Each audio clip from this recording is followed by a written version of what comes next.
All right, guys, so I just got to my next job. I gotta stay in the hotel for 2 nights because I'm on night shift, and then I get to go to my Airbnb. I'm getting my bag ready to take into work because the first night I always take in just my bag. I don't try to get my job box in there just in case. So I'm gonna show you what exactly I pack to take into a job site with just a bag. And really, this is the most important stuff you need and the least amount of stuff. So I'm gonna show you. Okay, so there's my bag. Here's the tools that I take in on most jobs. And really, if it's a 2 to 3 week job, that's all I bring in. I don't even bring my box, okay? So here we go. First off, I got my TIG rig, Twister 200 with a Weld Tech head. I got a stinger for stick welding. I got my gloves and my welding helmet. I got some mirrors and some lenses just in case.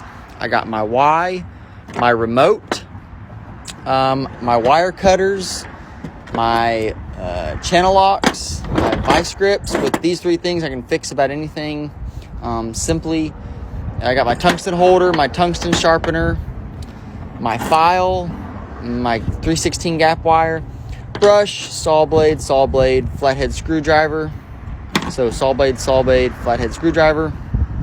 Then I got some small discs because I don't know what I'm going to get into.